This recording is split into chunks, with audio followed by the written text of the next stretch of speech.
personne comme toi dans les cieux et partout sur la terre. Il n'y en a jamais eu, il n'y en a pas aujourd'hui et il n'y en aura jamais.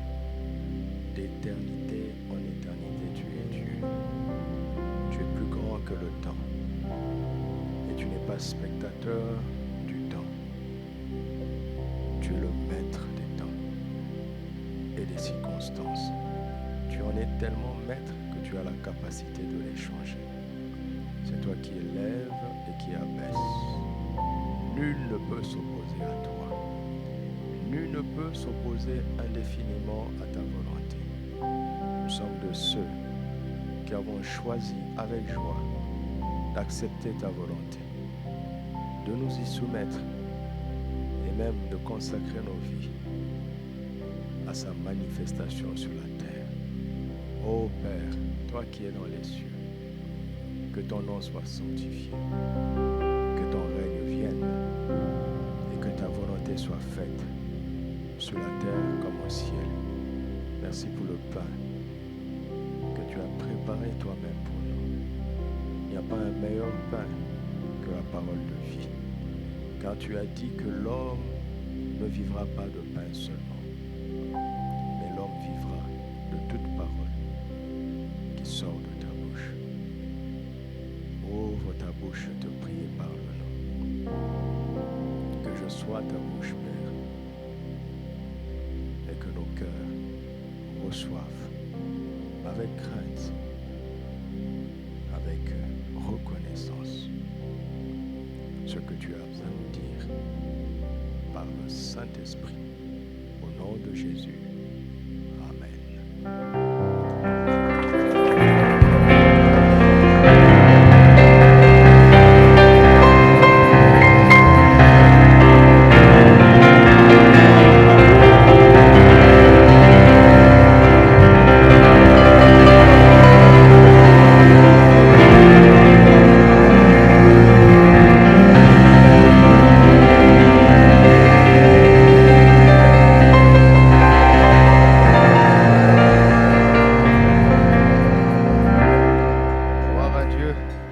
Asseyons-nous dans la présence de Dieu. Alléluia. Gloire à Dieu. Gloire à Dieu. Alléluia. Gloire à Dieu. Dis à quelqu'un, vois-tu une moisson abondante? Demande-le à quelqu'un d'autre. Mes lunettes.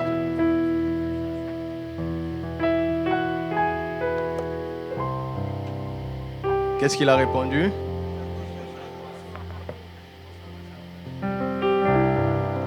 Voyez-vous? Est-ce que vous le voyez? Alléluia. Après tout ce que le Père nous a dit, ce matin, nous allons voir ceci. Voyons le mouvement du Saint-Esprit pour une moisson abondante. Voyons le mouvement du Saint-Esprit pour une moisson abondante. C'est toujours une question de vision, n'est-ce pas? Vision céleste pour une moisson céleste, parce que Dieu a déclaré par la bouche de son Fils, notre Père spirituel, Papa et Maman Karambiri, que cette année est pour nous l'année de conquérant moissonneur sur la base de la vision céleste et au moyen des clés du royaume. C'est donc une question de vision céleste. La terre entière est pleine de la gloire de Dieu. C'est ce que nous voyons et c'est ce que nous apprenons à voir au travers de la parole de Dieu, grâce au Saint-Esprit. En dehors de la vision céleste, ce qu'on voit peut être catastrophique et même désespérant. Mais ce n'est pas vrai. Nous sommes pleins d'assurance. Nous sommes pleins d'espérance, car le Seigneur revient chercher une église glorieuse, sans tache ni ride. Amen. Nous sommes en croissance dans la dimension de gloire. Alléluia. Ne vous fiez pas à ce que vos yeux voient. Fiez-vous plutôt à ce que l'Esprit nous montre à travers les yeux du cœur. Nous allons donc apprendre, commencer à voir le mouvement de l'Esprit, le mouvement du Saint-Esprit pour une moisson abondante. Les monuments ont toujours affaire au passé, n'est-ce pas? Mais le mouvement a affaire au présent et à venir. Si on fait une statue pour toi, c'est fini pour toi. Tu comprends, non? C'est fini pour toi, pour deux raisons. Un, ça veut dire que tu vas rester immobile. Deux, ça veut dire qu'on a scellé la fin de tes exploits. N'est-ce pas? Les héros de ce monde, le plus souvent, sont morts. C'est la nature humaine. On reconnaît les gens quand ils sont morts et quand ils sont partis. Et on les appelle les pères de la nation. Allez lire leur histoire. Pour la plupart, ils n'ont pas été populaires de leur vivant. C'est quand ils sont partis qu'on s'est rendu compte que, tiens, mais ce gars-là avait raison. Pourquoi il avait de l'avance? Il avait vu loin. Est-ce que tu vois loin? Alors, les monuments ne nous intéressent pas.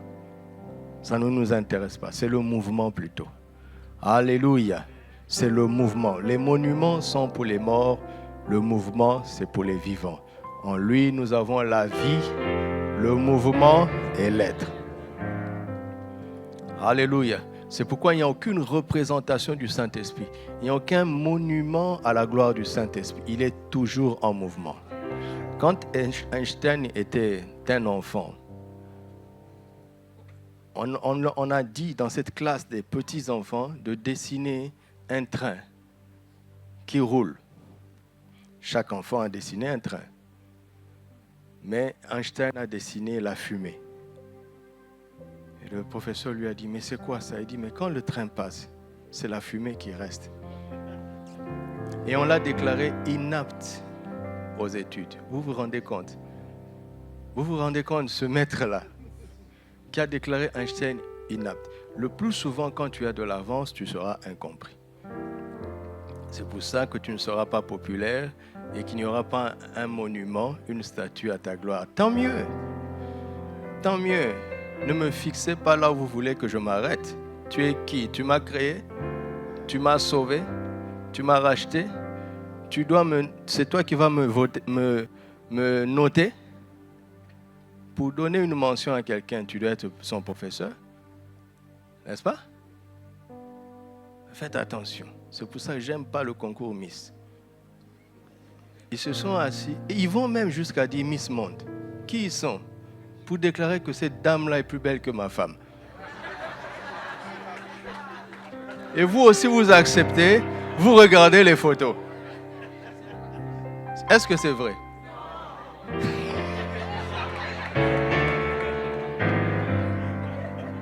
Ils n'ont pas le droit. Bon, revenons à la parole. Genèse chapitre 8, verset 22, scelle l'évidence, la certitude de la moisson. Tant qu'il y aura des semeurs, il y aura la moisson. Oui ou non? Peu importe les crises, même Isaac a montré qu'il y a eu la sécheresse. Mais quand Dieu a parlé, il a dit que tant que la terre subsistera, les semailles et les moissons ne cesseront point. Tant qu'il y aura des semeurs, il y aura la moisson. Alléluia. Alléluia. Donc, nous voyons une moisson abondante parce que nous voyons d'abondants semeurs. Vous avez entendu le rapport tout à l'heure. Quelqu'un qui croit en cette vision, qui vient à l'église, n'a même pas donné un dirham durant toute l'année pour le tabernacle. Quelle honte! Ça, c'est une tragédie. C'est une tragédie. Jésus a dit que la moisson est comment? Grande, n'est-ce pas? Mais il y a peu d'ouvriers. Et qu'est-ce qu'il dit? Priez donc le maître de la moisson de faire quoi? D'envoyer qui? Les ouvriers, ce sont des semeurs.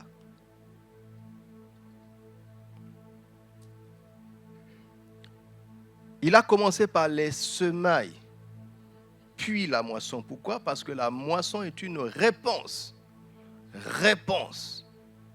à la semence et donc au semeur. Les conditions viennent après. Regardez l'intelligence de Dieu. Les conditions climatiques comptent pour beaucoup, n'est-ce pas? Mais il n'a pas commencé par ça. Il n'a pas commencé par ça. Les conditions sont assujetties au semeur.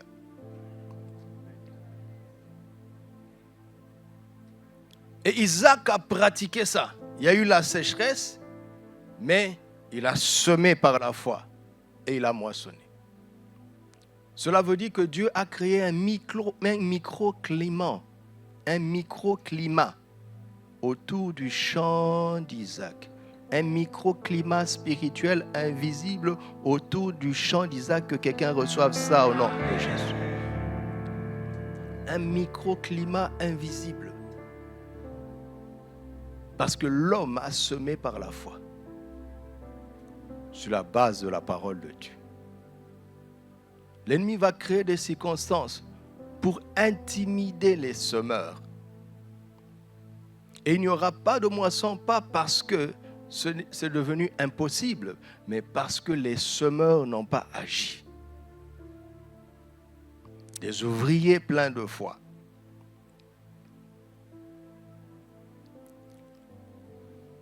Et c'est là où nous, le leader, nous allons prier abondamment. Ça va être notre part cette année. Il faut des ouvriers pleins de foi pour semer. Parce que dès que tu sèmes, on va dormir tranquille. J'aime cette parabole dans Marc où Jésus dit que quand tu as semé, tu n'as plus rien à faire. Tu vas dormir, n'est-ce pas? Ça va pousser, ça va germer. Parce qu'à partir de ce moment, c'est le Saint-Esprit qui entre en action. C'est le verset 22 du chapitre 8. Regardons le verset 1er. Pour que ceci soit possible, qu'est-ce que Dieu a fait? Nous sommes à l'issue du déluge, n'est-ce pas? Nous sommes à l'issue du déluge. On prend Genèse 8, 22 comme si c'était une parole normale. Non, on vient de sortir du déluge. Dieu se souvint de Noé, de tous les animaux et de tout le bétail qui était avec lui dans l'arche, et Dieu fit passer un vent sur la terre, et les eaux s'apaisèrent. Qui a rendu propices les conditions? C'est le Saint-Esprit.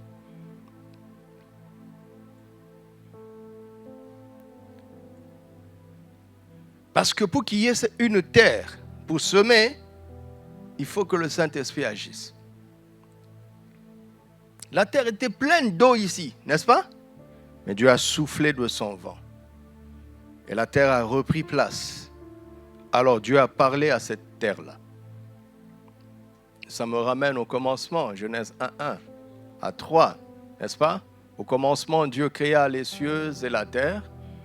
La terre était informe et vide. Il y avait des ténèbres à la surface de l'abîme. Et l'Esprit de Dieu faisait quoi? Il a fait souffler le vent, c'est toujours le mouvement. Ici, le mouvement. Sans le mouvement de l'esprit, les conditions pour que Dieu agisse ne seront pas réunies. C'est lui qui crée les conditions. Le Saint-Esprit est le maître de la moisson. Le plus grand moissonneur dans les Écritures, après Jésus, c'est l'apôtre Paul. Il a été envoyé avec Barnabas par qui? Par le Saint-Esprit. Ils étaient dans le jeûne et dans la prière. Ils parlaient au maître de la moisson. Et le maître de la moisson a dit, mettez-moi à part le Saint-Esprit. Est-ce qu'on peut prier le Saint-Esprit? Vous voulez que je vous donne une réponse? Hein? Est-ce qu'on a le droit de prier le Père? Est-ce qu'on a le droit de prier le Fils? Est-ce qu'on a le droit de prier le Saint-Esprit? Vous voulez que je vous donne une réponse? Est-ce qu'on peut prier Dieu? Est-ce que le Saint-Esprit est Dieu? Et alors, où est le problème? Il y a un problème? Ou bien le Saint-Esprit, pour toi, c'est un pigeon? C'est ça? Jésus est un petit enfant assis sur les genoux de Papa bon Dieu. Et sur l'épaule du papa bon Dieu, il y a un pigeon.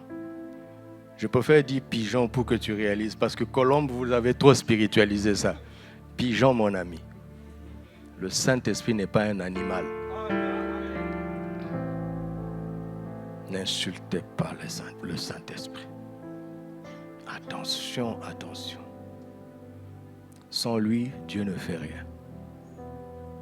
Et avec lui, Dieu fait par sa parole. Jésus est la parole de Dieu. Qui a emmené Jésus sur la terre? Qui a ramené Jésus au ciel? Il est inférieur à Jésus. Sans lui, pendant 30 ans, Jésus n'a rien fait. Il attendait ce mouvement-là. Au nom de Jésus, ce mouvement vient de commencer. Sur toute l'année. Alléluia. Jésus était impatient de moissonner, impatient dans le bon sens du terme. Attention, impatient dans le bon sens du terme à cause de ce que je veux dire. Il leur a dit, allez, faites de toutes les nations mes disciples. Allez, prêchez la bonne nouvelle à toute la création. Après il a dit, non, attendez. Jusqu'à ce que vous receviez la puissance d'en haut. Je veux que vous alliez, mais non sans avoir attendu. D'être revêtu du Saint-Esprit, parce que si tu vas plus vite que le mouvement de l'Esprit, tu ne feras rien. Il faut être pressé d'aller et maîtriser cette pression, cette bonne pression, en attendant le Saint-Esprit. Et Jésus a attendu pendant 30 ans. Et c'est là où nous faillissons le plus souvent.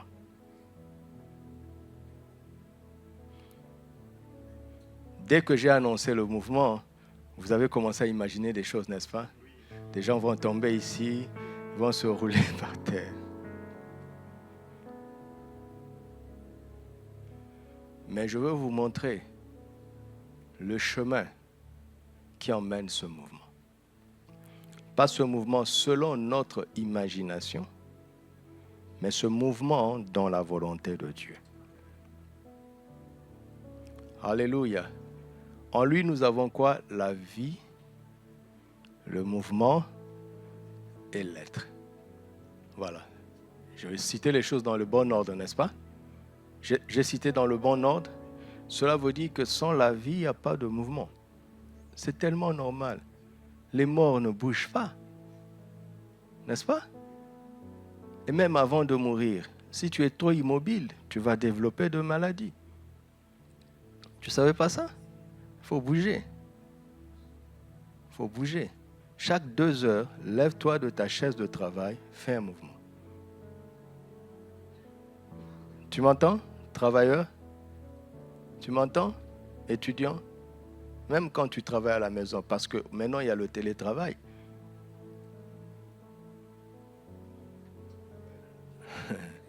La vie a besoin de mouvement. Pour être ce que tu dois être, il faut que le vivant bouge.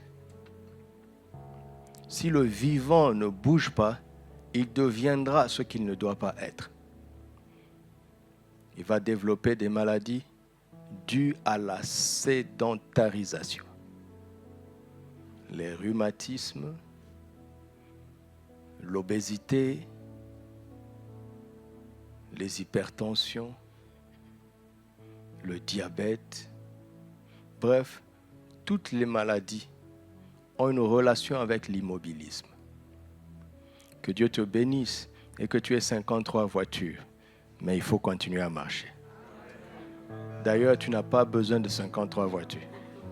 Tu vas faire quoi avec? Tu vas faire quoi avec? Regardez. Parfois, supposons qu'une formation supérieure coûte 25 000 dirhams par an. Donc, pour avoir un master, il faut 25 fois 5, ça fait 125 000. N'est-ce pas? C'est le coût d'une voiture. Tu ne savais pas ça? Tu peux choisir de n'avoir qu'une seule voiture pour payer 5 ans d'études de quelqu'un. Je n'ai pas dit de ton cousin, mais quelqu'un que tu ne connais ni d'Adam, ni d'Ève, mais que tu connais en Christ. Tu vois, si tu as 4 voitures, tu choisis d'en avoir que 3. Mais tu vas lancer quelqu'un. Il va étudier allègrement pendant 5 ans grâce à toi. Et à partir de ce moment-là, il aura un master, il aura du travail. Tu lui dis, tu as vu ce que je t'ai fait, toi aussi fais de même. Le développement a commencé.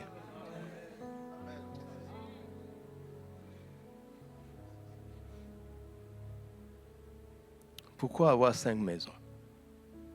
Regarde ce que je viens de faire avec le prix d'une voiture. La maison coûte beaucoup plus cher. Donc tu peux lancer 30 personnes en te limitant à 3 maisons. Parfois, les parents réfléchissent, ils disent, mais non, je dois préparer des maisons pour mes enfants. C'est une bonne chose. D'accord? C'est une bonne chose. Mais est-ce à dire que tu penses que ces enfants seront incapables d'acheter leur maison par eux-mêmes? Ton père t'a laissé une maison? Non. Mais tu as pu avoir les moyens d'acquérir une maison par ta foi en Dieu ton Père. Ton enfant ne peut pas faire de même. On cache notre égoïsme derrière des soi-disant raisons de bon sens. Ce n'est pas le gouvernement qui doit aider ton voisin. Hein? Le monde va mal à cause de l'égoïsme. Certaines personnes s'accaparent les richesses du monde. Si les choses étaient bien redistribuées, il n'y aurait pas de pauvreté, il n'y aurait pas d'indigents. Nous sommes dans les actes des apôtres là. Mais ce n'est pas le communisme, c'est le christianisme, dans le bon sens du terme. Et on est juste en train de causer d'abord. Mais on peut faire tellement de choses. Notre problème, c'est qu'on se sous-estime. La colonisation est un drame. Ça a rendu les colonisés dépendants du colon. Ça a rendu les colonisés irresponsables. Même le panafricanisme aujourd'hui, c'est encore, d'une certaine manière, les conséquences de la colonisation. Tout va mal dans ton pays, tu dis c'est à cause d'un autre pays, quand même. Jusqu'à quand? Prends-toi en main. Prends-toi en main. Oui ou non? Prenons-nous en main.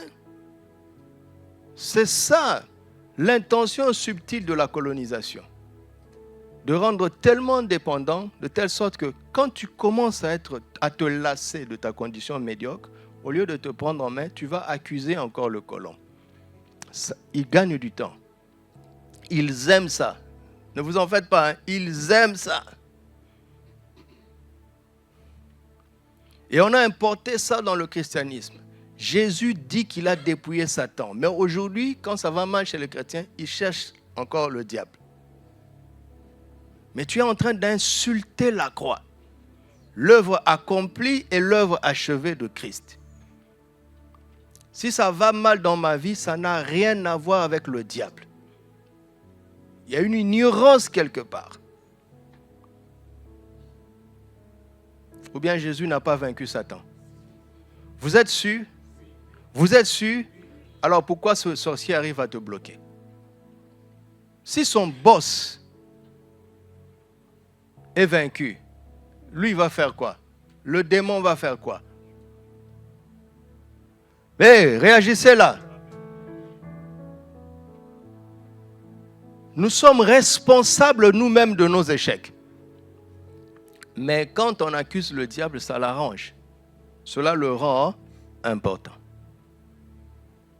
Et c'est le même comportement avec le colon. Vous m'entendez? Les vérités sont parallèles. Ça fait longtemps que j'ai arrêté d'imputer mes échecs à quelqu'un. Ça fait longtemps. Je cherche à voir mes propres fautes et à les résoudre. Parce que mon Père est assis sur le trône de la grâce. Il ne m'aime pas parce que je suis irréprochable. Il m'aime parce que je suis son enfant. Et il m'éduque et il me corrige, il me châtie parce qu'il m'aime. Tu m'entends? Est-ce que tu m'entends?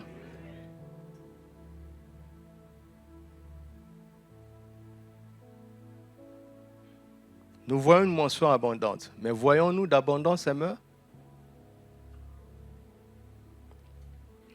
Si on ne sème pas, il n'y aura pas de moisson. Et s'il n'y a pas de moisson, c'est parce que les conditions sont difficiles. Non, non, Dieu a déjà parlé. Et le Saint-Esprit attend. Alors, j'étais en train de dire que ce mouvement ne commence pas sans la vie. Donc, le mouvement de l'Esprit est assujetti à la vie de l'Esprit. Il faut d'abord la nouvelle naissance pour espérer la croissance. Naître de l'Esprit et puis croître par l'Esprit. Alléluia. Alléluia. Si vous voulez très bien comprendre une idée biblique, un principe divin, commencez par Jésus-Christ. Il a dit, je suis la porte. Ne commencez pas par Abraham. Vous allez vendre votre femme. Ne commencez pas par David. Vous allez faire des exploits tout en amenant l'interdit dans votre famille. Commencez par Jésus.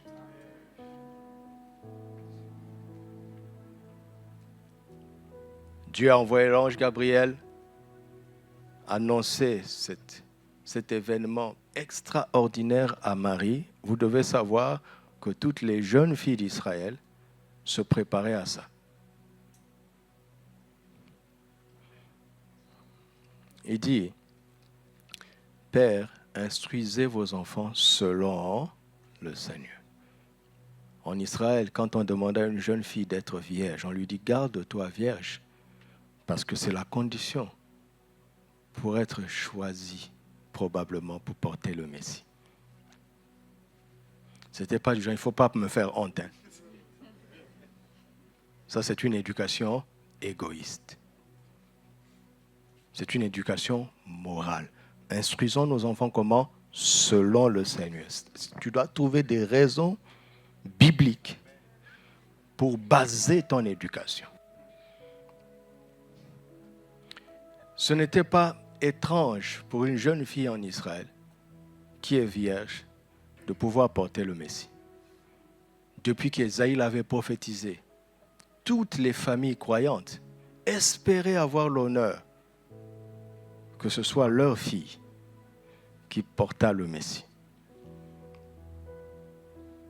Donc quand l'ange Gabriel parle à Marie, l'ange Gabriel dit à Marie quelque chose qui n'était pas étonnant. Ça faisait partie de la mentalité commune d'Israël. Seulement, on ne savait pas comment cela allait se passer. On savait que cela allait se passer, mais on ne savait pas comment. Alors Marie dit, mais comment cela se fera-t-il puisque je ne connais point d'homme? Et l'ange a expliqué, n'est-ce pas? Il dit, le Saint-Esprit viendra sur toi et la puissance du Très-Haut te couvrira de son ombre. C'est pourquoi le Saint-Enfant qui naîtra de toi sera appelé Fils de Dieu.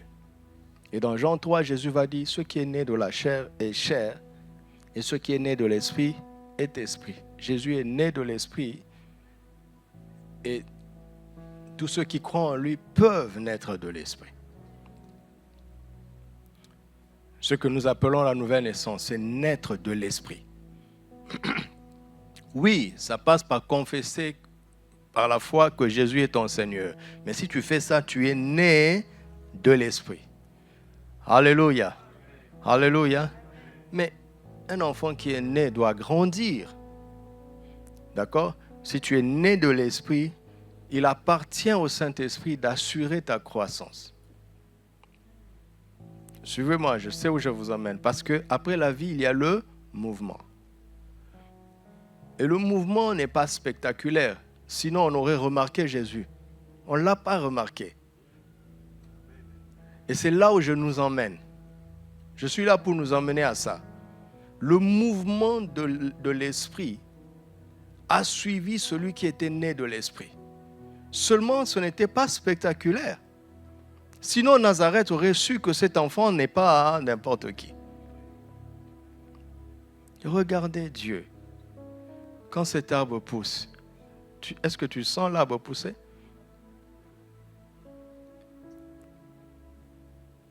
Regardez comment l'oiseau décolle sans bruit, mais regardez nos environs. L'homme agit toujours avec fracas. Ta maman n'a pas senti les os se former dans son sein, tes os à toi. Ta maman n'a pas senti. Et nous sommes spectateurs. Chaque jour, nous voyons nos enfants prendre des centimètres sans bruit. N'est-ce pas?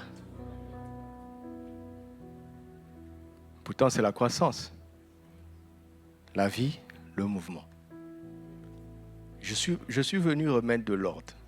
Parce que quand on parle de mouvement de l'esprit, les évangéliques pensent à autre chose. Oui ou non? Uh-huh.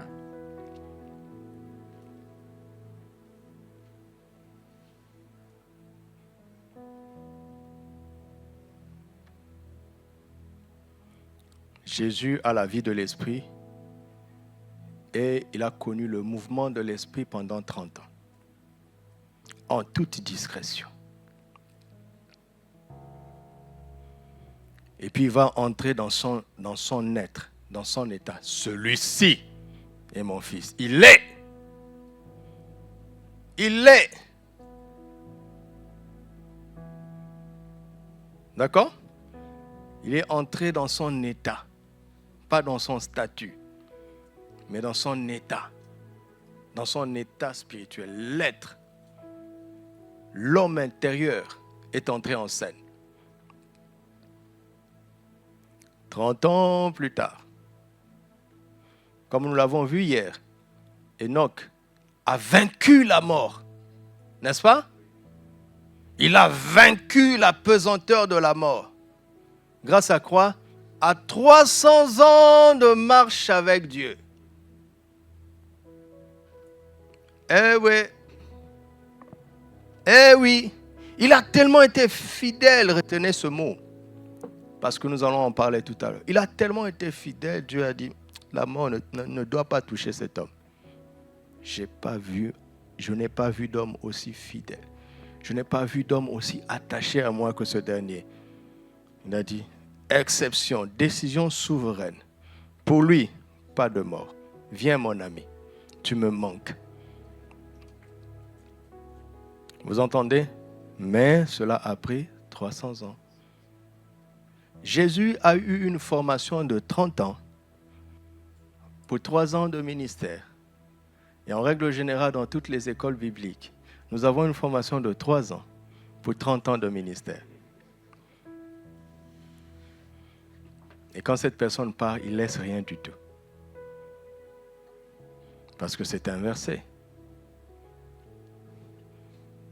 Si la fondation est plus faible que le bâtiment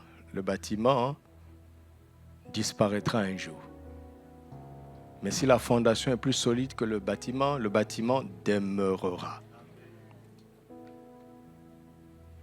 30 ans de formation pour 3 ans de ministère. C'est pourquoi ne sois pas pressé.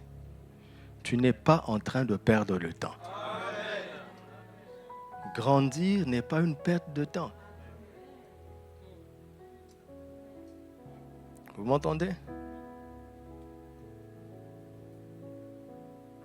Il est vraiment important de revenir à Christ lui-même. Vous voyez ça, non? Vous sentez ça, non? Revenons à Christ, s'il vous plaît. Nous sommes chrétiens. C'est lui notre modèle.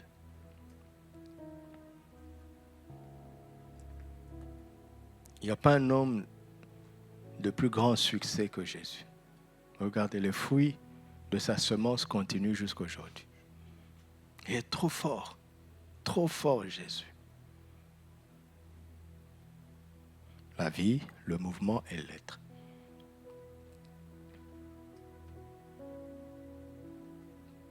La vie, le mouvement et l'être. Donc, la vie de l'esprit, la croissance par l'esprit. La croissance. J'ai quelque chose d'important à te dire aujourd'hui. C'est pourquoi écoute-moi attentivement. C'est un message très, très, très, très important. Nous avons vu hier que la révélation attend avec un ardent désir la révélation des fils de Dieu. Hey, c'est vrai. Mais qu'est-ce que tu as compris? Les éléments sont dans le texte. Verset 16, l'Esprit lui-même rend témoignage à notre esprit que nous sommes enfants. Donc la création n'attend pas ta révélation. Parce que tu es un enfant. Verset 14, car tous ceux qui sont conduits par l'Esprit sont appelés fils de Dieu. Voilà, la révélation attend ça. Ceux qui sont conduits authentiquement par l'Esprit, qui n'emmènent pas leur ambition pour dire Dieu m'a dit non, Dieu t'a pas dit, tu te l'as dit toi-même. Et tu te sers du nom de Dieu pour entraîner les gens.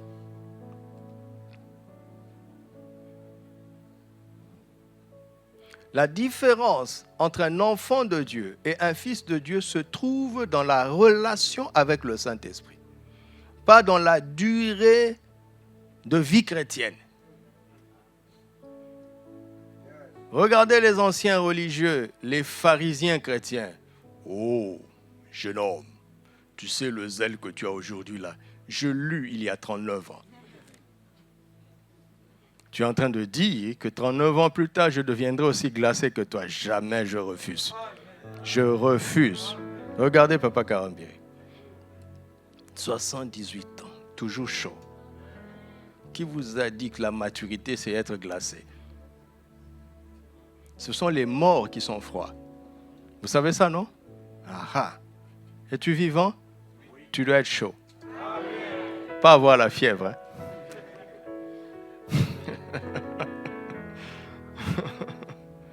Mais regardez le verset 15. On n'y fait pas attention. Le verset 15. Et vous n'avez point reçu un esprit de servitude pour être encore dans la crainte ou la peur ou les inquiétudes. Mais vous avez reçu l'esprit d'adoption par lequel nous crions. Qu'est-ce que vous avez remarqué? Il y a le témoignage de l'esprit dans l'enfant de Dieu et il y a le cri de l'enfant de Dieu. Quand les tendances de sa vie d'autrefois, de sa vie d'esclave, veulent s'imposer à lui, il se montre violent. Il dit, non, Abba Père, je ne suis plus un esclave, j'ai été adopté. Il crie, c'est violent. Tu comprends? Tu dois te révolter des tendances de l'esclave qui sont dans la chair. Tu dois te révolter et crier à ton Père, parce que c'est lui qui a la capacité de t'affranchir. Criez! Criez! Pas parler doucement, criez! Se révolter! Non, je ne dois plus mentir. Non, je ne dois plus avoir peur. Non, je ne dois plus tricher. Non, je ne dois plus m'inquiéter. Je ne parle même pas des autres choses. Et qu'est-ce qui se passe après ce cri-là? Quand tu as crié, le Saint-Esprit te parle doucement. Il dit oui, tu as le droit de recourir à Abba, parce que tu es son enfant. Tu comprends? Tu as le droit, il t'encourage. Après il dit, maintenant que Abba a répondu, voici, j'ai emmené la solution. Verset 17. Or, si nous sommes enfants, nous sommes aussi héritiers de Dieu et restons d'abord là. Héritier de Dieu, c'est normal parce que Dieu est mon Père. Alléluia. Sauf que dans cette famille, il y a plusieurs enfants. OK. Et l'Ancien Testament, parce que la Bible est une, elle est une. Paul était un spécialiste de l'Ancien Testament. Vous me suivez? Suivez-moi, hein?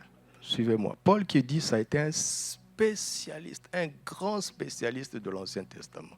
Il sait que l'Ancien Testament, la parole de Dieu avait prévu que le fils aîné reçoive le double de l'héritage. Qu'est-ce que cela veut dire? Ça veut dire ceci. Si le patrimoine de papa est 1 million et que le papa a 30 enfants, qu'est-ce qu'on va faire? On ne va pas faire 1 million divisé par 30. On va faire 1 million divisé par 2, ça fait combien? 500 000, 500 000. Et on va prendre 500 000, on va donner au fils aîné. Et les autres 500 000, on va les diviser par 29 pour les autres. C'est ça la justice de Dieu. C'est ça la justice. Maintenant, Paul est en train d'affirmer ici que nous sommes co-héritiers du fils aîné, Christ. Nous avons part à la double portion de Christ. C'est pour ça que les païens ont droit au reste. Parce que tous les humains sont des enfants de Dieu. D'accord? Tous ces pétrodollars, ce monde, ces big pharma, et les 5 là, comment on les appelle? Les big 5 du numérique là. Les GAFA, voilà. Qui font beaucoup de gaffes d'ailleurs. Ils opèrent avec le reste. Mais la double portion est réservée à Christ et Christ en jouit à part égale avec l'Église.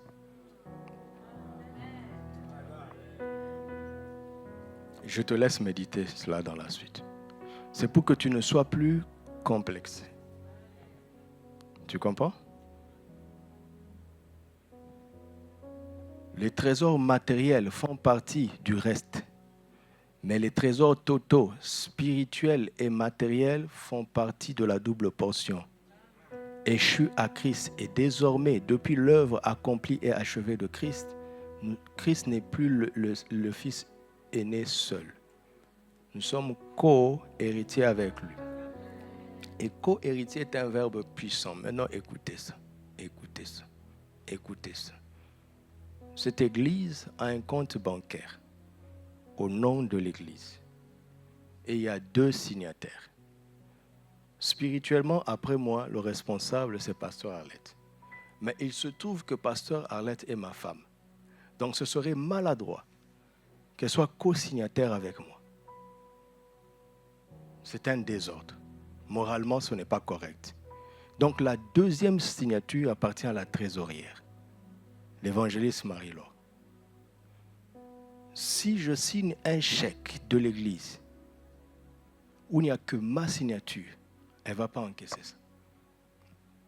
S'il n'y a que sa signature, personne ne va l'encaisser. Il faut nous deux. Ça veut dire que la signature de Christ désormais, entre guillemets, ne suffit pas. Tu vois? Beaucoup n'ont pas réagi parce que c'est inacceptable intellectuellement. Et pourtant, regardez. 2 Corinthiens 1,19 dit quoi? Toutes les promesses de Dieu sont oui en Christ. Jésus a déjà dit oui, mais il manque le Amen qui nous appartient.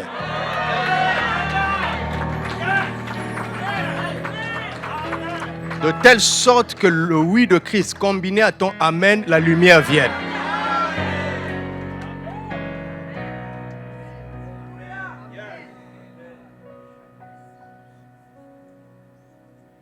C'est pourquoi le lépreux vient et dit, mais si tu le veux, tu peux me rendre pur. Jésus dit, tu es sérieux? J'ai quitté l'éternité. Je suis venu jusqu'ici. Et tu me demandes si je le veux? Tu es sérieux? Si je ne le voulais pas, je ne viendrais pas. Dis si je le veux. Tout est possible à celui qui croit. Le problème est à ton niveau. Tu as compris ça? J'ai déjà dit oui, dit le Seigneur. Est-ce que tu as dit Amen? Tout devient possible comme ça. Tout devient possible dès maintenant. Dans cette fenêtre de la grâce. Reçois, dis-toi Amen et reçois.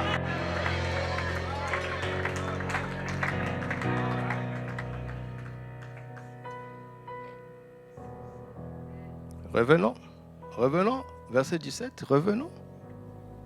Vous avez compris. Mais, pas de prétexte, le Seigneur est d'une honnêteté implacable. Il dit, mais si toutefois, nous souffrons avec lui, afin d'être glorifiés avec lui, il y aura une souffrance là. Mais ce n'est pas une souffrance de se mortifier. Oubliez ça. C'est la souffrance de l'éducation. Car aussi longtemps, bascule dans Galates 4, que l'héritier est encore un enfant, il ne diffère en rien d'un esclave, quoi qu'il soit le maître de tout, mais il est comment? Soumis. Être sous, ça ne fait pas plaisir à la chair. Mais si tu es sage, tu vas aimer ça.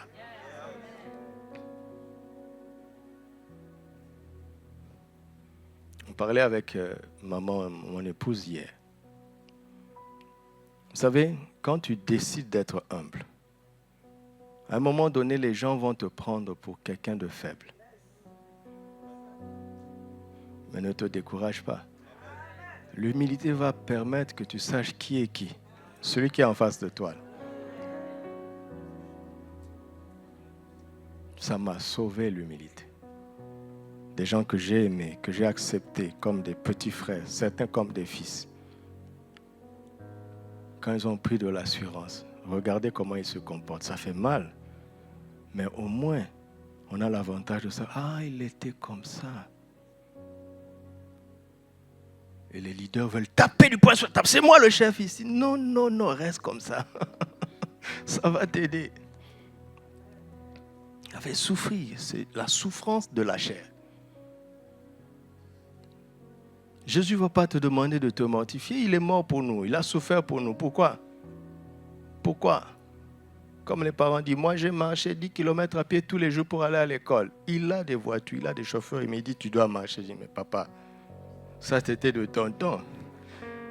Et puis, c'est pas moi, c'est toi qui as voulu que je naisse.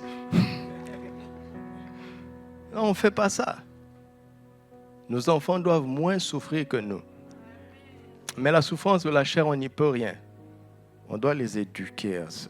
Oh Seigneur, donne-moi le temps, donne-moi le temps. Le problème, c'est des prétextes. Regardez, vous voyez, je fais un cheminement, n'est-ce pas? Pour parvenir maintenant au verset 19. On ne vit pas le verset 19 parce qu'on ne respecte pas le chemin. Si tu suis le chemin, ça va t'arriver. Alléluia. Je veux que ça m'arrive. Je dis Amen à ça. Seigneur, tu as dit oui, moi je dis Amen.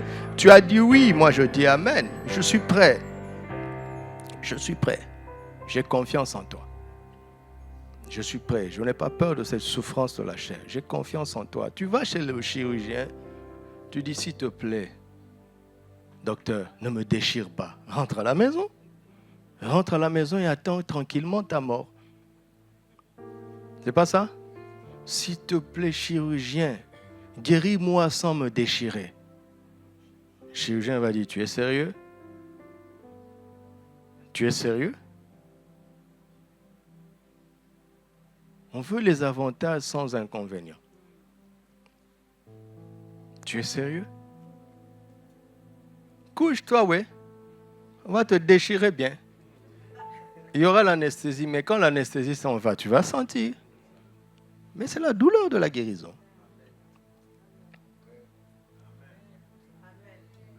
Arrêtez d'écouter les gens qui vous mentent. Tu viens à Christ, tout ira bien. Vous êtes sérieux? Prédicateur, tu es sérieux?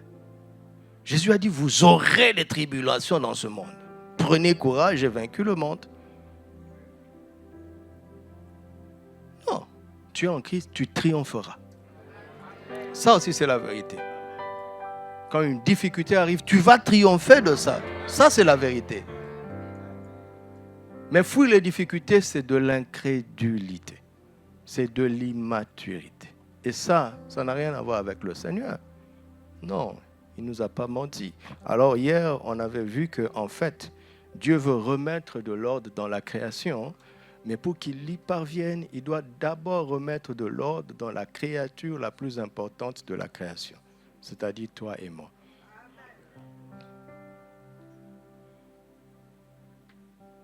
Si vous voulez qu'une maison soit propre, il faut que les habitants de cette maison deviennent propres. Est-ce que c'est difficile ce que je vous dis? Non. Ce n'est pas par l'onction d'huile. Maison, maintiens-toi propre. Au nom de Jésus, je proclame, je décrète, ma maison sera propre. D'ailleurs, je commande aux anges de venir faire le ménage.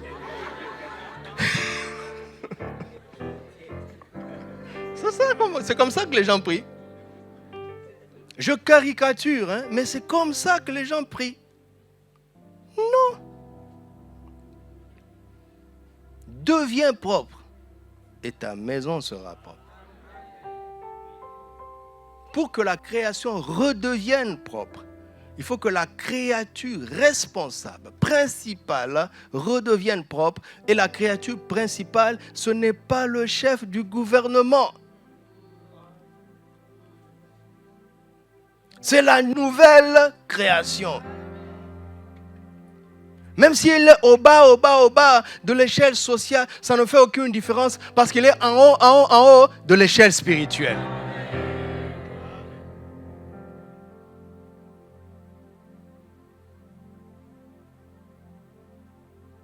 Alors, comment Dieu va s'y prendre maintenant pour mettre de l'ordre dans nos vies? C'est ça le point. Maintenant, je commence. Vous pouvez compter le temps à partir de maintenant. Tel Père. Voilà. 45 minutes d'introduction.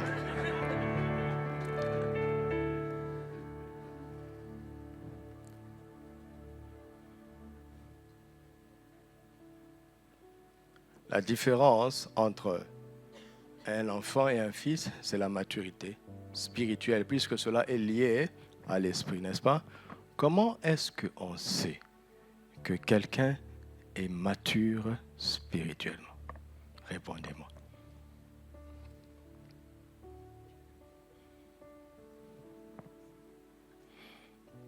J'ai entendu tes pensées, même si ta bouche est fermée. Galates 5, 22, pour gagner du temps. Mais le fruit, le mot le plus fort pour parler de maturité, c'est le fruit. Vous m'entendez? N'est-ce pas? On consomme un fruit quand il est mûr. N'est-ce pas? Voilà. La maturité spirituelle se voit par le fruit de l'esprit.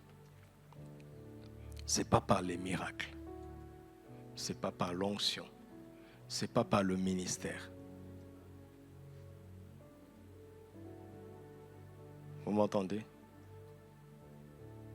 Nous avons fait quelque chose d'extraordinaire aujourd'hui où je vais extraire quelques fruits et je vais vous montrer ce que ça va produire. Et c'est avec ça que je vais vous envoyer. Il y a un mouvement de l'esprit qui commence pour nous emmener à la maturité.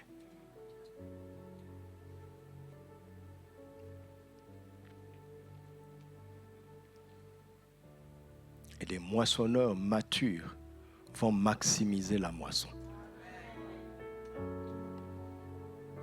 Alléluia. Lisons. Mais le fruit de l'esprit, c'est l'amour, la joie, la paix, la patience, la bonté, la bénignité, la fidélité, la douceur, la tempérance. Vous le savez, fruit au singulier. Il y a un seul fruit de l'esprit, c'est quoi? L'amour. Et l'amour a 8 ramifications. Oui, manifestation. Ce n'est pas nouveau. Tous les hommes sont sortis d'un seul sang. Mais chaque humain est différent. N'est-ce pas? Mais nous sommes tous naturellement issus d'Adam. C'est pourquoi il n'y a que deux humains. Soit tu es en Adam, soit tu es en Christ. Le calcul sera très simple pour Dieu. Le jugement sera très facile. Il n'y a que deux groupes. Alléluia. C'est comme des exercices en mathématiques. Il y a déjà la réponse, n'est-ce pas? Donc le correcteur regarde d'abord la réponse. N'est-ce pas? La réponse c'est x égale 2. Donc quand il prend ta feuille, il regarde. Tu as dit x égale 2, d'accord. Celui qui a dit x égale 3, on l'écarte. Mais si tu as dit x égale 2, il est possible que tu aies griffonné des choses, mais que tu aies triché la réponse de ton voisin. Donc tu as la bonne réponse, mais on va remonter sur le chemin. Comment tu as démontré ça? Mais on commence par la réponse. Regardez quelque chose d'extraordinaire que j'ai appris.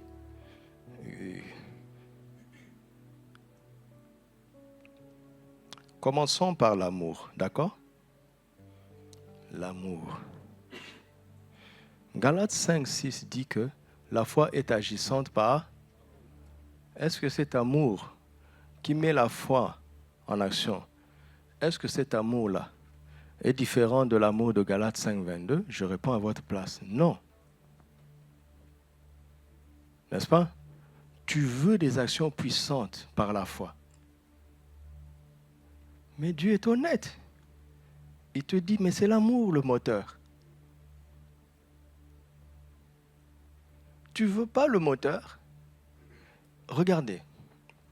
Si on t'offre une épave neuve d'une Ferrari, d'accord? Tout est parfait. Les sièges sont en cuir, le tableau de bord est tactile, ça répond à ta voix. Il y a l'ordinateur de bord. Quand tu fais tac, les lumières s'allument. Les commandes vocaux, les GPS, parfait. Et il n'y a pas de moteur dedans.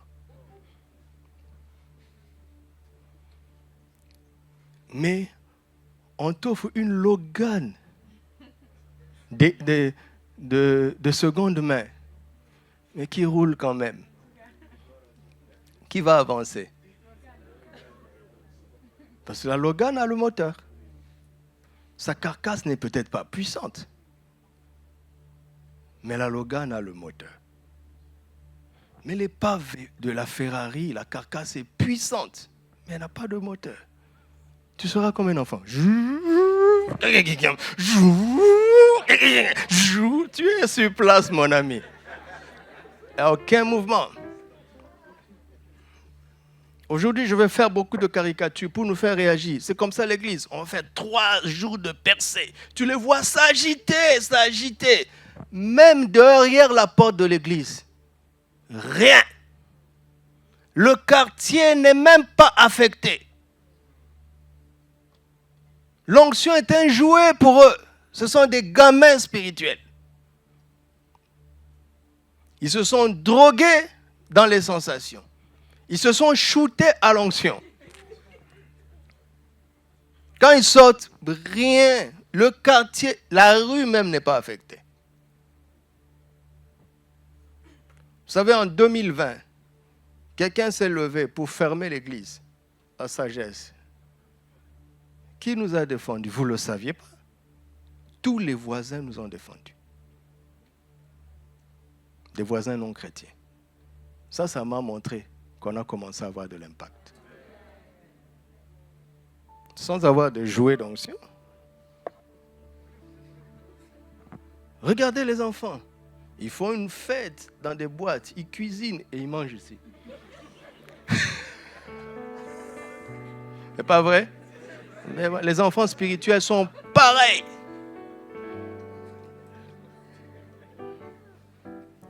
Pareil, on doit pleurer sur nous-mêmes. Moi, ça ne m'intéresse pas. Je veux avancer. Je veux le mouvement authentique. Le reste ça m'intéresse pas.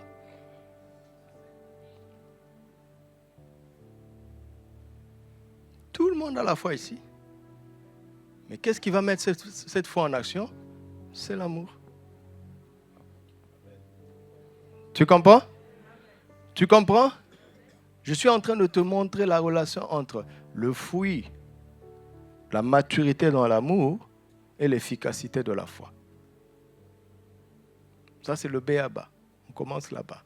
1 Corinthiens 12, 31 dit quoi? 1 Corinthiens. Aspirez aux dons les meilleurs. Ça veut dire que dans certaines situations, un don spirituel authentique peut ne pas être adapté. Suivez-moi. D'accord? Suivez-moi. En Égypte du temps de Joseph, le don de Moïse n'était pas adapté. Des miracles, des prodiges à main forte et à bras étendus, ce n'était pas adapté. Il fallait une sagesse de gestion et d'anticipation. Donc le don d'opération de miracle n'était pas adapté, alors que le don de parole de sagesse était approprié.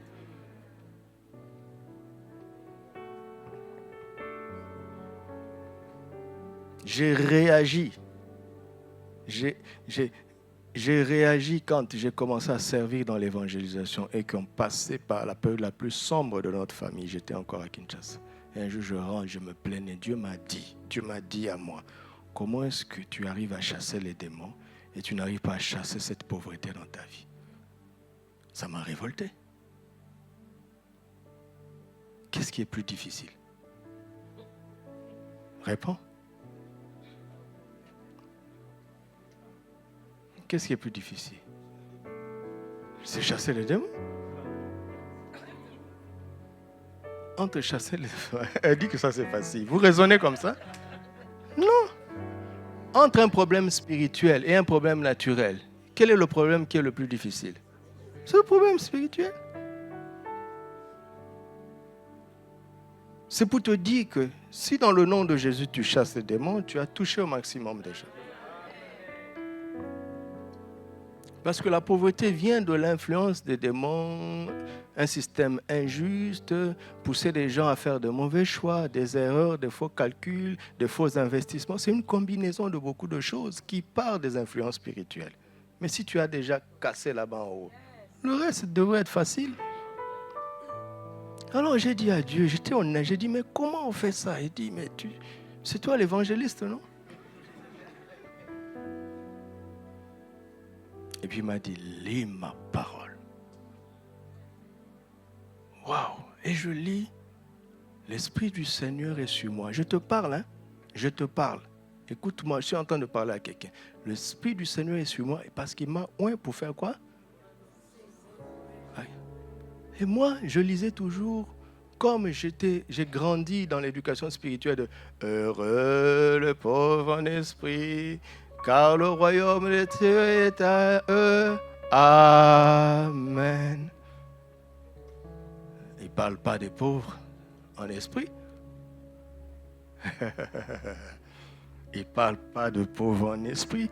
Le premier but de l'onction dans Jésus, c'était de libérer les gens de la pauvreté. Comment? À travers l'évangile.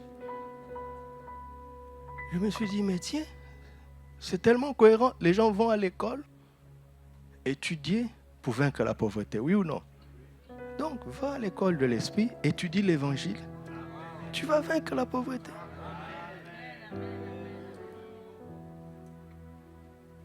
Seigneur, donne-moi le temps.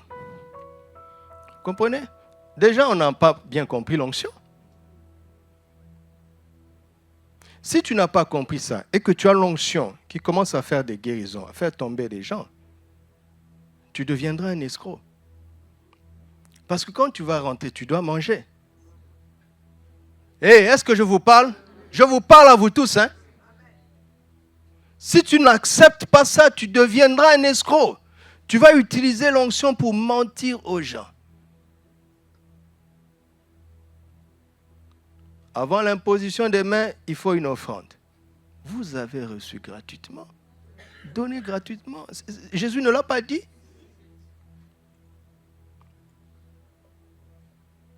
Les gens commencent à faire du business avec l'onction qu'ils ont reçue gratuitement. Pourquoi? Parce qu'ils ont pris l'onction, mais ils ont mis de côté l'évangile. Pourquoi? Parce qu'ils n'ont pas d'amour dans le cœur. Ils ont la foi sans l'amour. Ils font agir leur foi en dehors de l'amour. C'est le chemin de Lucifer.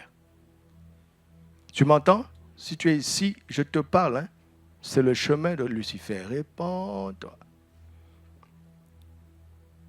C'est pourquoi plusieurs diront, Seigneur, n'avons-nous pas prophétisé? Par ton nom, n'avons-nous pas fait des miracles? Par ton nom, il dit, retirez-vous de moi. Je ne vous ai jamais connu. Vous tous qui commettez quoi? L'iniquité. L'iniquité vient d'où? L'iniquité, c'est ce péché inexplicable.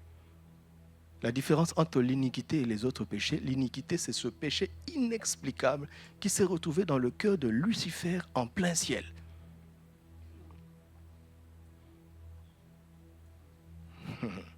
Et c'est l'iniquité qui produit la nature du péché, et c'est la nature du péché qui produit les péchés.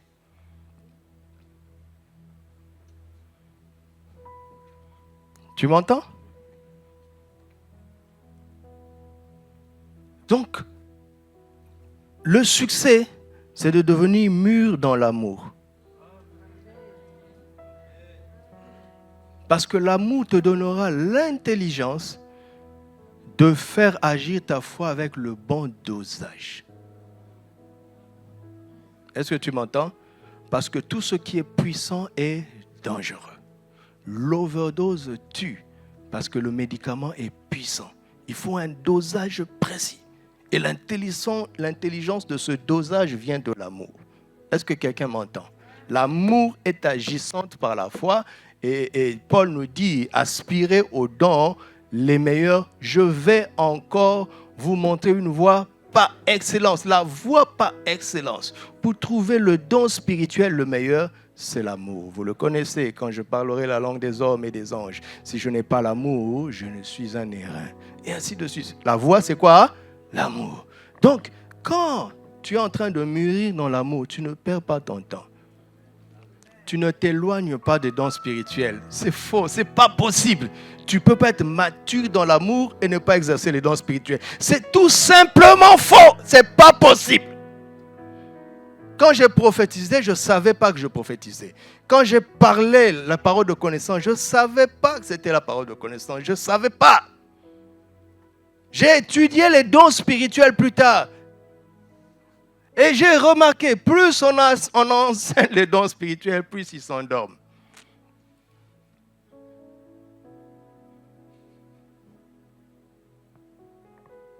Grandissez dans l'amour, ça va sortir. Hier, quand on priait pour les gens, on a posé des actes, ce n'est pas prémédité. Un jeune homme est arrivé devant moi, l'Esprit me dit, demande-lui quel est son prénom. Bon, j'ai obéi parce qu'on ne discute pas avec le Saint-Esprit. Mais dans un coin de ma tête, je disais, mais pourquoi? Il m'a donné son prénom. C'est un prénom chrétien, biblique. Je lui ai dit, mais tu sais pourquoi je te demande ton prénom? Il m'a dit, oui, je n'aime pas mon prénom. Vous comprenez? Parce que ça ne sonne pas bon. Et pourtant, ce gars-là est un gars de qualité. Comment tu vas savoir ça? Mais l'amour te donne le don le meilleur. Quand tu es en train de mûrir dans l'amour, tu vas tout droit vers l'exercice excellent des dons spirituels. Est-ce que vous croyez ça? Et l'ignorance a catégorisé. Il y a les gens des fruits de l'esprit, il y a les gens des dons spirituels. Tu n'as pas compris la parole de Dieu. Tu n'as pas compris? Avant que Jésus dise qu'il est oint, le Père a dit qu'il a mis en lui tout son amour. Vous avez entendu ça? Donc, dans la plénitude de cet amour, il a agi sous l'onction. Et d'ailleurs, lui, il a appelé ça compassion. Quand il est ému de compassion, il produit un miracle. Les dons spirituels sortaient naturellement de Jésus à travers la compassion, qui est une forme pratique de l'amour. N'est-ce pas? Alléluia. Donc, la maturité dans l'amour va te conduire vers l'exercice excellent des dons spirituels. Est-ce que je peux continuer? Il y a 2 dons ici, 2 fruits, 2 aspects du fruit de l'amour, la bonté et la fidélité. C'est très simple. Le Seigneur a donné à tout le monde des talents, chacun selon sa capacité. Les talents, ce sont des possibilités dont il nous fait grâce. Mais il viendra un jour rendre compte, nous demander de rendre compte, n'est-ce pas? Comme nous vous avons fait le point, vous avez donné de l'argent pour... Nous avons donné de l'argent pour Compassion, pour Sarepta, pour le tabernacle. Ce n'est pas à nous. On doit vous faire le point pour vous dire, voici où nous en sommes. Alléluia. Chacun a reçu quelque chose de la part du Seigneur pour lequel il rendra nécessairement, inévitablement compte un jour. Mais le jour de ce compte rendu, est-ce que vous me suivez encore? Suivez-moi là où vous êtes. Le jour de ce compte rendu, au-delà des résultats, vous m'entendez? Tu m'avais donné 5 talents, j'en ai gagné 5 autres. Voici les 10 talents. Mais regardez la parole de la bouche du maître. Il dit, bon et fidèle serviteur, tu as été fidèle en peu de choses, je t'en confierai beaucoup. Autrement dit, si tu as cette qualité de bonté et de fidélité, tu ne peux pas ne pas multiplier ce que Dieu te donne.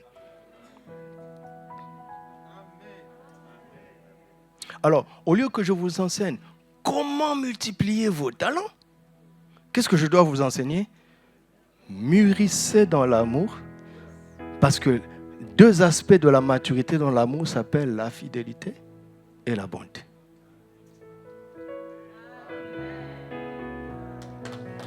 Tu as compris ça?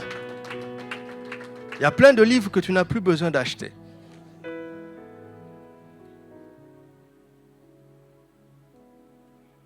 Il y a des choses qui ne s'enseignent pas. N'est-ce pas? Tu as mis ça dans notre nature, dans notre cœur. Il y a plein de choses qu'on fait par instinct, naturellement parlant. L'instinct spirituel existe. Regardez, dans ce texte, lisez-le attentivement. Nulle part le Seigneur leur a dit d'aller multiplier.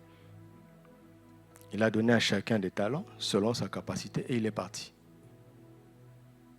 Mais personne ne lui a dit, Seigneur, tu ne m'avais pas dit. Pourquoi ils n'ont pas donné cet argument? Parce qu'ils savent que ça ne compte pas. C'est instinctif. Maintenant, si tu es bon et fidèle, tu auras le bon instinct. Si tu n'es pas bon et que tu n'es pas fidèle, tu auras le mauvais instinct. Tu seras pris par la peur et la paresse, tu vas enterrer ton talent. Les gens disent, moi je ne veux pas de problème, moi je ne veux pas toujours me mettre de l'avant. Moi je pose une autre question. Es-tu bon? Es-tu fidèle? Parce que si tu es bon, tu voudras faire du bien. Mais faire du bien, ça te pousse à l'action. N'est-ce pas? Dans Marc 10, un jeune homme est venu voir Jésus. Il dit, bon maître, que dois-je faire? Jésus dit, mais pourquoi m'appelles-tu bon? Il n'y a de bon que Dieu seul. Pourquoi Jésus parle comme ça? C'est-à-dire que cet homme a constaté que Jésus était comme Dieu, c'est-à-dire bon. Tu m'entends? Jésus était bon. C'est pour ça qu'il est dit, vous savez comment Dieu a oint du Saint-Esprit et de force. Jésus de Nazareth qui allait de lieu en lieu pour faire du mal, pour faire du bien. Pour faire du bien, il faut être bon. Pour faire du mal, il faut être méchant. Regardez ces autorités. Ils ont eu la grâce d'avoir une grande responsabilité sur la nation. Et ils font du mal. Écoutez leur discours. Ils vont dire, non, nous avons des contraintes. J'ai eu des mauvais conseillers. Il y a des pressions extérieures. Moi, je dis, Monsieur le Président, êtes-vous bon? Parce que Si vous êtes méchant, vous allez faire du mal.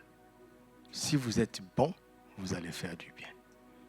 Alors, au lieu de vous apprendre comment faire du bien, je vous dis, soyez bon.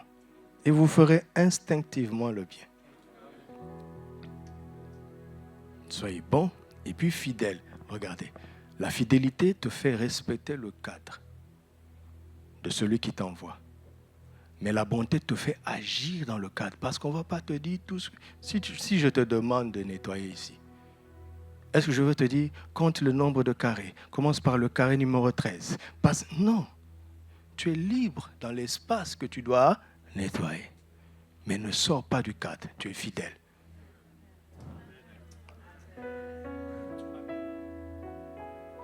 Parce que cette affaire-là de multiplier le talent, mais tu peux te hasarder dans des investissements douteux. Ça, ce n'est plus être fidèle. Mais quand on est motivé, quand on est bon, on veut faire du bien. Alors quand Dieu voit la bonté dans ton cœur, qu'est-ce qu'il va faire? Il va te oindre de son esprit et de sa force. Je viens de vous montrer un autre moyen pour atteindre l'onction. À travers le fruit de l'esprit. Est-ce que je vous parle? Regardez. Regardez. Maintenant, si tu veux être oint en dehors de la bonté et de la fidélité, tu vas faire des gaffes. Vous comprenez la parole de Dieu? Est-ce que vous comprenez? C'est pour vous que je prends ce temps.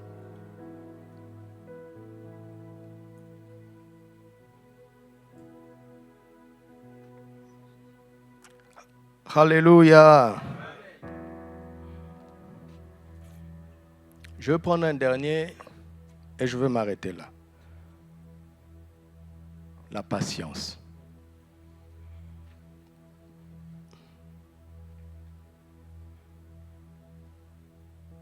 Ça vous intéresse ce que je dis? Dans l'autre tabernacle, ça vous intéresse? Montrez-les-moi. Ça vous intéresse? Voilà, avec le décalage.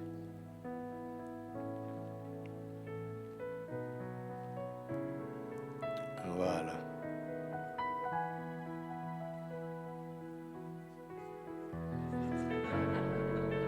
La France a reçu avant Agadir et avant Stade. Allez comprendre. Gloire à Dieu. 1 Corinthiens 13, 4 dit que l'amour est patient. Avant tout. Avant tout. Donc, l'impatience est un défaut d'amour.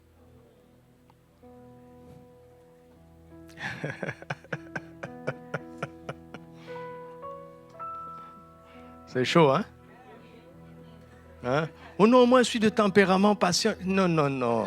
Non, ça c'est les hommes. Laisse ça aux psychologues.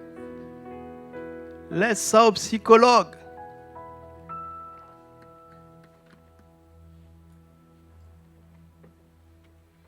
Eh oui. Oh Seigneur, aide-nous. Vous voyez ce que je fais avec vous? Il y a 9 points. J'ai travaillé jusque-là avec vous avec l'amour. Encore, j'ai fait une grosse synthèse avec la bonté et la fidélité. J'ai sauté, j'ai pris la patience. Regardez, la maturité demande du travail. Le mouvement de l'esprit passe par là. C'est ce mouvement que Jésus a vécu pendant 30 ans. En toute discrétion.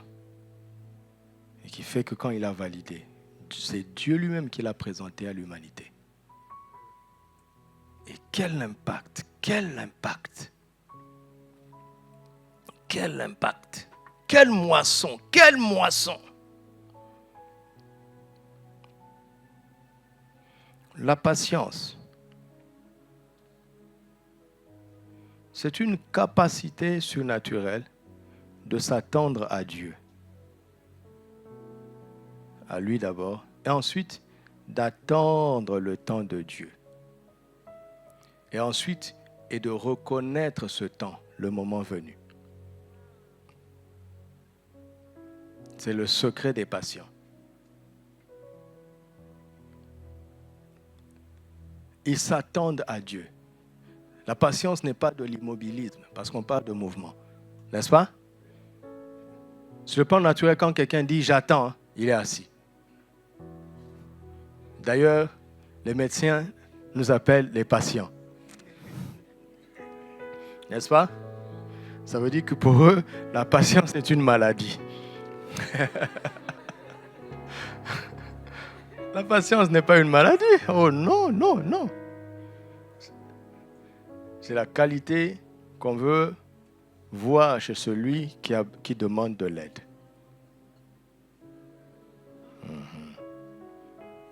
Dans le cabinet médical, tu ne dois pas être pressé. C'est toi qui as besoin d'aide. C'est ça. Parfois, on prie, c'est comme si Dieu a besoin de nous. Non, c'est nous qui avons besoin de lui. Sans lui, nous ne pouvons rien faire. Ce n'est pas l'inverse. Il nous fait juste grâce de travailler avec nous, de passer par nous. Mais il peut se passer de nous. La preuve, il les a maîtrisés pendant 40 ans. Il leur a dit, je veux vous nourrir sans que vous ne travaillez pour. 40 ans. Comme ça, tu ne vas pas dire, c'est ma force qui m'a acquis ces choses. Il y a des bénédictions qui sont de l'humiliation.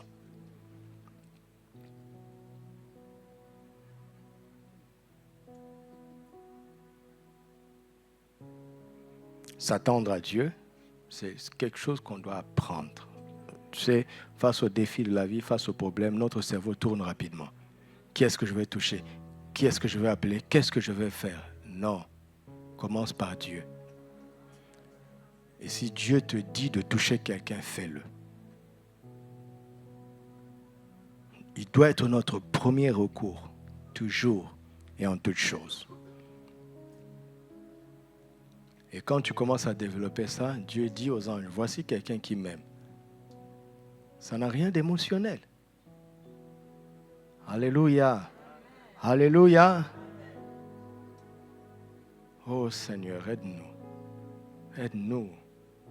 Je suis plein de compassion comme ça. Je ressens des choses. Il faut que je me retienne.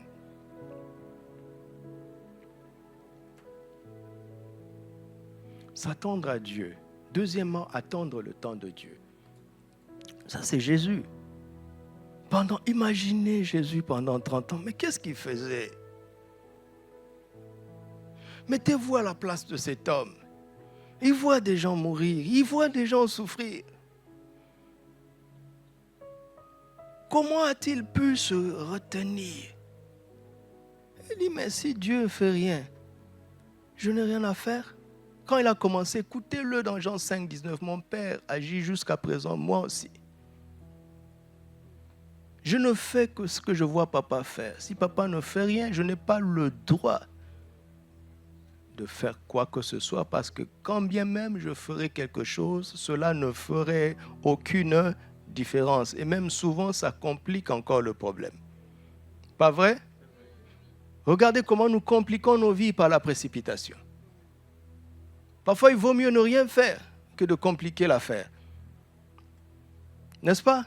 Mettez-vous à la place de 30 ans. Seigneur, comment tu as fait? Dis-je. Je me suis contenté d'aimer papa. C'était mon épreuve d'amour. Il n'a pas subi ça. Tu as appelé au ministère, tu as une grande vision. Mais jusque-là, rien ne s'ouvre. Dieu dit, mais je fais exprès. Parce que si tu te lèves sans être mature dans l'amour, ta foi ne sera pas efficace. Tu ne trouveras pas le don le meilleur. Et ainsi de suite. Tu ne seras pas bon, tu ne seras pas fidèle, donc tu échoueras. Quand je te donnerai les possibilités, tu ne les multiplieras pas. Donc tu n'es pas en train de perdre du temps. Au contraire, tu es en train d'en gagner. Tu comprends ça? Est-ce que tu comprends ça?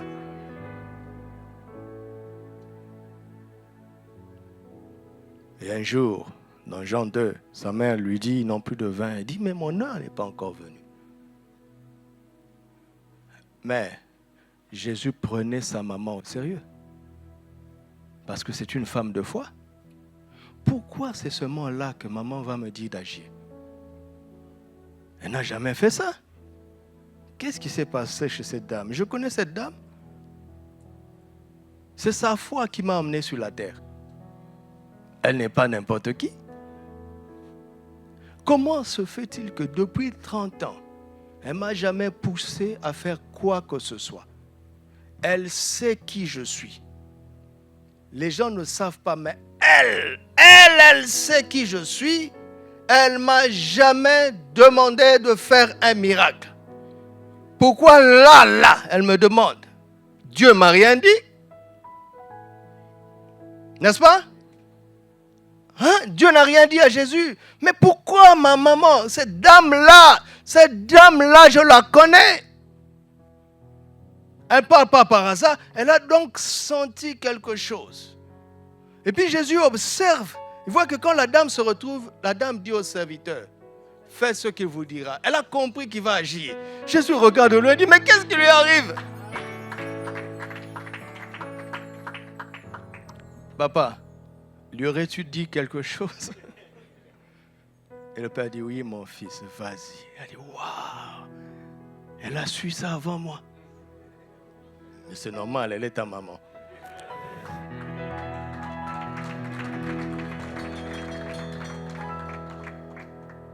Donc, attendre le temps de Dieu, c'est bien. Mais quand le moment sera venu, vas-tu le discerner? Encore, on va te faire un cours. Comment discerner le temps de Dieu? Laisse ça, mon ami. Grandis dans la patience. Tu ne passeras pas à côté. Il y a des guérisons qui sont en train de se passer, n'est-ce pas? Il y a le renouvellement de l'intelligence qui est en train de se produire.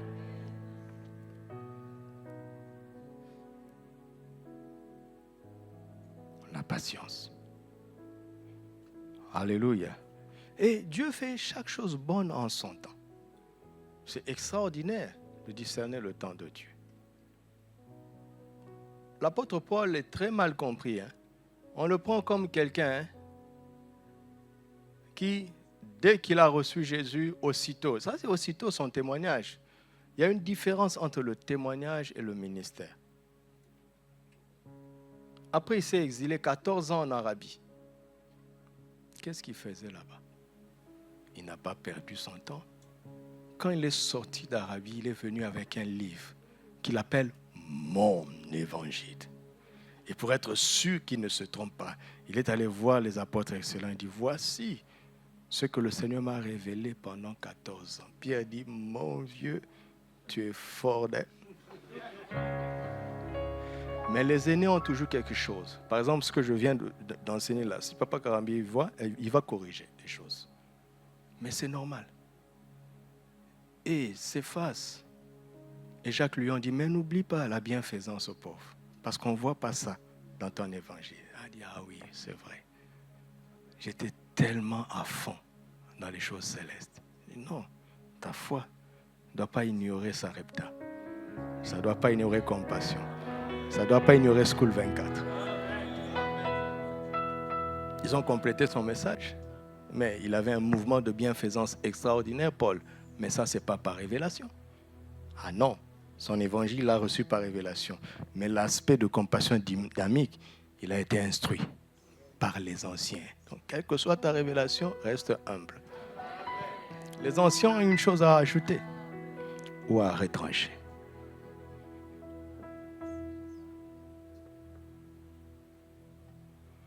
Et quand il est sorti de là, 14 ans, il est allé rester en Antioche. C'est Barnabas qui est allé le chercher en Acte 11. Il l'a emmené à Antioche. Et des choses ont commencé à se passer. Et on ne sait pas combien de temps après, dans Acte 13, que le Saint-Esprit va dire, mettez-moi à part. Bref, il a pris combien d'années de préparation? C'est la patience. Ça ne sert à rien de se lever tôt, plus tôt, avant le temps. Tu ne réussiras pas.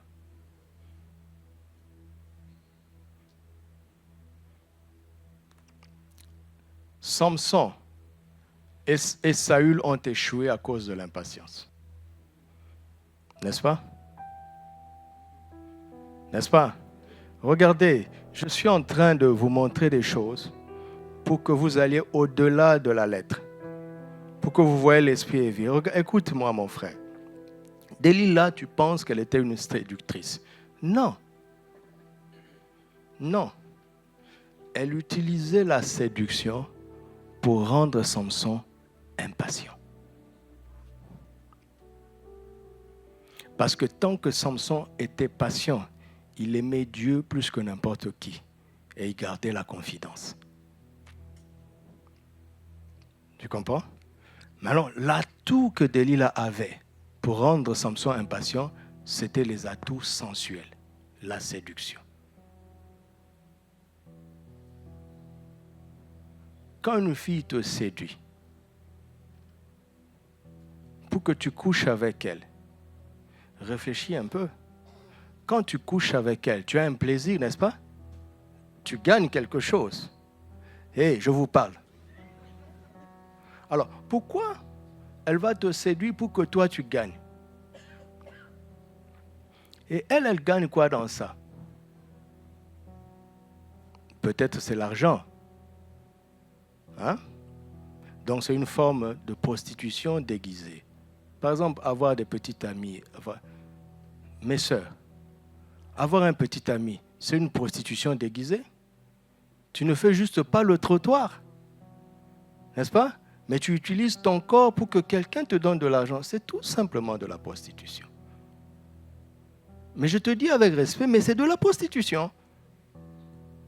Et le gars là, qui a vu que c'est son argent que tu cherches, il te regarde comme une prostituée.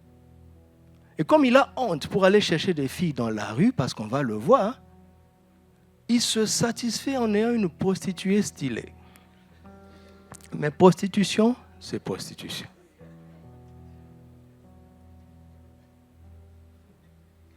Mais, réfléchis.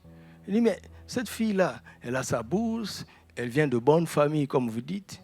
Ses parents lui envoient de l'argent, donc elle n'a pas besoin de mon argent. Mais elle se prostitue avec toi. Alors, qu'est-ce qu'elle gagne?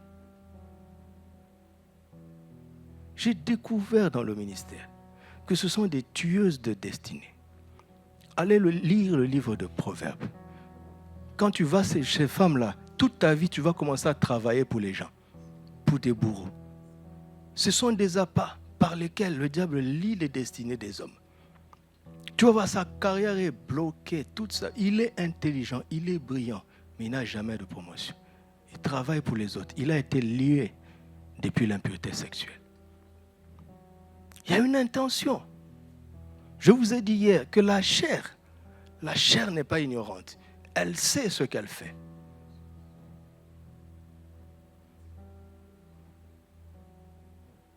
Delilah ne cherchait pas seulement à coucher avec Samson. Elle couchait avec lui avant. Oui ou non? Mais on dit, Delilah vit que Samson s'impatienta à la mort. Vous avez vu, non?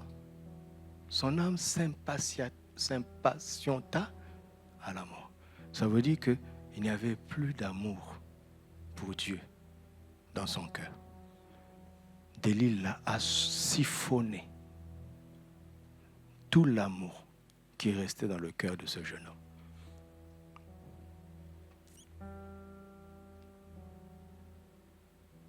Donc, si tu mûris en patience, écoute-moi, tu peux avoir des pulsions, mais les pulsions sont dans la chair. Si la patience est totale dans ton esprit, ta patience spirituelle va vaincre les pulsions de la chair. Encore une fois, tu vas aller lire un livre, comment sortir de la masturbation, comment sortir de la pornographie. Je te montre la vérité biblique. Tu n'aimes pas Dieu. Tu n'aimes pas bien Dieu.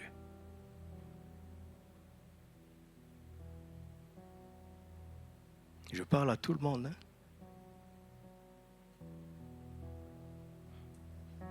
Vous voyez, pour que je vous parle comme ça m'a pris combien de temps dans la présence de Dieu?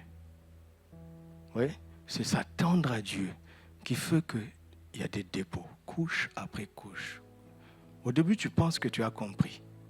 Quand elle ajoute une couche, tu dis, waouh, Seigneur, c'était donc ça. Et on ne fait que commencer. Regarde, Un homme patient qui est resté dans la présence de Dieu, quand il sort, un mot, il dit aux gens, ça les ébranle. Il devient un moissonneur efficace comme ça. Alléluia. Alors dans 1 Timothée 3, il dit, si quelqu'un aspire à la charge de responsable dans l'Église, il aspire à une bonne chose. Parce que responsable, c'est s'occuper des autres. D'accord? C'est servir les autres. Ceux qui ne veulent pas progresser, c'est parce qu'ils sont égoïstes. Ils veulent qu'on s'occupe d'eux. Mais quand tu commences à mûrir dans l'amour, tu te dépenses pour les autres. D'accord? Mais je fais court, il dit, il ne faut pas qu'il soit un nouveau converti. De peur qu'enflé d'orgueil, il ne tombe sous le jugement du diable. OK? Alors, tu es là, tu dis, comme ça arrive souvent à la chorale, ça fait 5 ans que je suis à la chorale, jamais on m'a mis au micro. L'autre là est venu, ça fait 2 ans, il a pris le micro.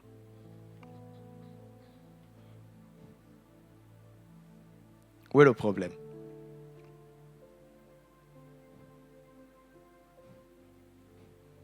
Donc si tu penses que tu dois arriver au micro, attends le temps de Dieu. C'est une épreuve de patience. Comment moi, je n'ai jamais prêché? Moi, écoute, si Dieu décide que tu prêches dimanche prochain, personne ne peut s'y opposer.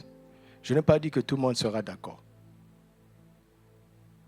Même quand ils ne seraient pas d'accord, ils vont le permettre. Ou bien Dieu va les dégager. Le ministère se travaille comme ça avec le Seigneur. Parce que c'est lui qui connaît notre cœur. Donc attends. Parce que Dieu sait, il connaît les pièges qui sont devant. Il sait que tu n'es pas encore prêt.